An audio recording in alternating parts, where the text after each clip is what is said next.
Hello दोस्तों, ITI electrician में आपका स्वागत है। चलिए दोस्तों बात करते हैं आईटीआई इलेक्ट्रीशियन के महत्वपूर्ण सवालों के बारे में। हमारा पहला सवाल है, विद्युत विश्लेषी प्रक्रम के लिए कितने वोल्टेज की पावर सप्लाई की आवश्यकता होती है? तो यह 6 से 20 वोल्टेज पावर सप्लाई की आवश्यकता होती है। नेक्स्ट क्वेश्चन है, विद्युत विश्लेषी प्रक्रम के लिए कितनी एम्पियर की पावर सप्लाई आवश्यक होती है? तो यह 100 से 200 एम्पियर पावर सप्लाई की आवश्यकता होती है। नेक्स्ट क्वेश्चन फ्रेंड्स, विद्युत विश्लेषी प्रक्रम के लिए किस प्रकार की पावर सप्लाई आवश्यकता होती है? तो यह डीसी सप्लाई की आवश्यकता होती है। नेक्स्ट क्वेश्चन है, लोह धातु क्षरण रोकने के लिए पूछा गया है कि लोह धातु क्षरण रोकने के लिए किस धातु द्वारा एनोडीकरण किया जाता है? तो ये जिंक द्वारा एनोडीकरण किया जाता है। नेक्स्ट क्वेश्चन है फ्रेंड्स, लेड एसिड बैटरी को सप्ताह में कम से कम एक बार विसर्जित तथा आवेशित करने में उसमें क्या पैदा हो जाता है? तो सल्फेशन दोष पैदा नहीं होता है। अगर हम लेड एसिड बैटरी को सप्ताह में कम से कम एक बार विसर्जित तथा आवेशित करने से उसमें जो सल्फेशन दोष है वह समाप्त हो जाता है।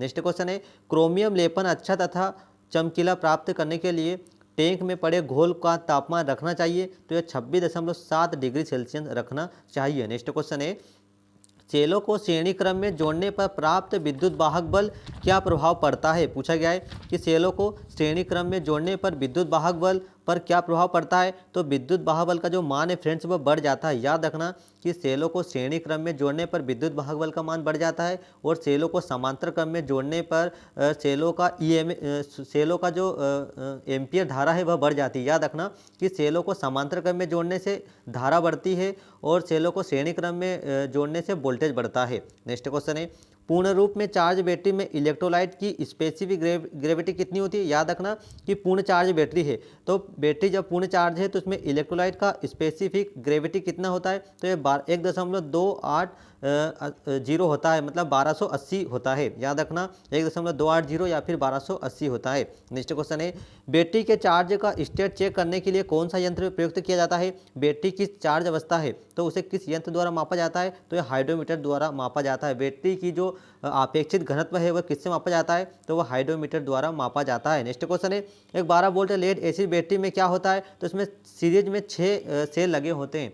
एक 12 वोल्ट लेड एसिड बैटरी है तो उसमें सीरीज में कितने सेल लगेंगे? 6 सेल लगे होते हैं। नेक्स्ट क्वेश्चन है, 9 वोल्ट डीसी आउटपुट प्राप्त करने के लिए 9 वोल्ट डीसी आउटपुट प्राप्त करने के लिए कितने कार्बन जिंक सेलों को सीरीज में जोड़ने की आवश्यकता होती है? तो 6 सेल सीरीज में जोड़ेंगे। नेक्स्ट क्वेश्चन है, बैटरी में भरा होता है, पूछा गया है कि बैटरी में भरा होता है लगभग तो 40% सल्फ्यूरिक अम्ल और 60% जल भरा होता है। दोस्तों याद रखना कि जो बैटरी होती है उसमें 40% सल्फ्यूरिक अम्ल और 60% जल भरा होता है।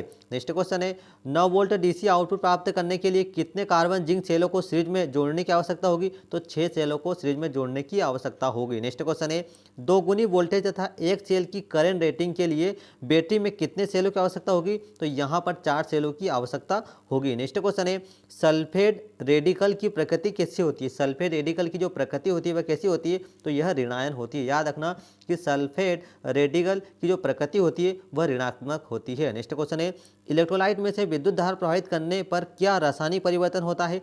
इलेक्ट्रोलाइट में से जब हम विद्युत धारा प्रवाहित करते हैं तो रासायनिक परिवर्तन क्या होता है? तो आयन में विभक्त हो जाते हैं। जो रसायन है वह आयनों में विभक्त हो जाते हैं। नेक्स्ट क्वेश्चन है फ्रेंड्स, किसी विलयन में विद्युत धारा प्रवाहित करने पर क्या प्रयोग होता है? किसी विलयन में विद्युत धारा प्रवाहित करने पर क्या होगा? तो एनोड तथा कैथोड बनते हैं। यहाँ पर राइट आंसर आएगा, किसी विलयन में विद्युत धारा प्रवाहित करने के लिए क्या प्रयोग होता है? तो एनोड तथा कैथोड का प्रयोग करते हैं। नेक्स्ट क्वेश्चन है, शुष्क सेल का ईएमएफ कितना होता है? पूछा गया फ्रेंड्स और मोस्ट इंपोर्टेंट क्वेश्चन है, हर एग्जाम में पूछा जाता है टेक्निकल। शुष्क सेल का विद्युत वाहक बल कितना होता है? तो शुष्क सेल का जो विद्युत वाहक बल है वह 1.5 वोल्ट होता है। नेक्स्ट क्वेश्चन है, लेड एसिड सेल से कम पर डिस्चार्ज नहीं होना चाहिए। पूछा गया है कि लेड एसिड सेल खालिस्तान से कम पर डिस्चार्ज नहीं होना चाहिए। तो 1 वोल्ट से 1.8 वोल्ट से कम पर डिस्चार्ज नहीं होना चाहिए। नेक्स्ट क्वेश्चन है, लंबे समय तक प्रक्रिया बैटरी कम चार्जिंग करंट से चार्ज नहीं हो रही है तो वह क्या कहलाती है? तो वह ट्रिकल चार्जिंग कहलाती है। लंबे समय की प्रक्रिया बैटरी कम चार्जिंग करंट से चार्ज हो रही है तो उसे ट्रिकल चार्जिंग कहते हैं।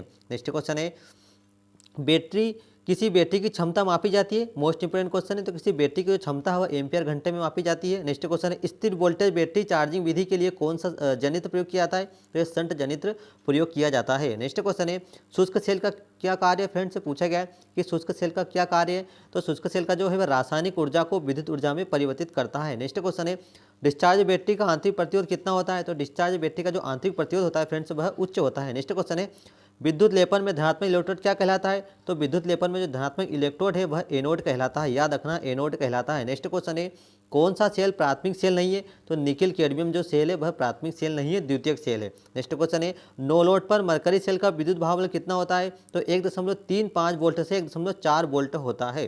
नेक्स्ट क्वेश्चन है, प्राइमरी सेल में स्थानीय क्रिया दोष को दूर किया जा सकता है। तो जिंक इलेक्ट्रोड पर पारे की परत चढ़ाकर, जिंक इलेक्ट्रोड पर पारे की परत चढ़ाकर जो है ना जो सल्फेशन दोष है प्राइमरी सेल में, जो स्थानीय क्रिया दोष है, सॉरी दोस्तों, स्थानीय क्रिया जो दोष है वह जिंक इलेक्ट्रोड पर पारे की परत चढ़ाकर दूर किया जाता है। नेक्स्ट क्वेश्चन है, सेलों की विद्युत धारा प्रदान करने की क्षमता निर्भर करती है। तो प्लेटों के आकार पर तथा प्लेटों की संख्या पर निर्भर करती है। नेक्स्ट क्वेश्चन है, द्वितीयक सेल का मुख्य लाभ यह है कि इसे पुनः आवेशित किया जा सकता है। याद रखना कि द्वितीयक सेल ऐसी सेल होती है जिनका उपयोग हम पुनः कर सकते हैं, लेकिन प्राइमरी सेल का उपयोग एक ही बार किया जाता है। नेक्स्ट क्वेश्चन है, गैसिंग प्रक्रिया उत्पन्न होती है। तो लेड एसिड सेल की चार्जिंग अवस्था में, लेड एसिड सेल की चार्जिंग अवस्था में गैसिंग प्रक्रिया संपन्न होती है। नेक्स्ट क्वेश्चन फ्रेंड्स, डिस्चार्ज अवस्था में बैटरी का विद्युत भार बल कितना होता है? तो डिस्चार्ज अवस्था में बैटरी का विद्युत भार 2.0 वोल्ट प्रति सेल कम होता है। नेक्स्ट क्वेश्चन है, शुष्क सेल में कौन सा पदार्थ विध्रुवक के रूप में कार्य करता है फ्रेंड्स? तो मैग्नीज डाइऑक्साइड शुष्क सेल में विध्रुवक का कार्य करता है।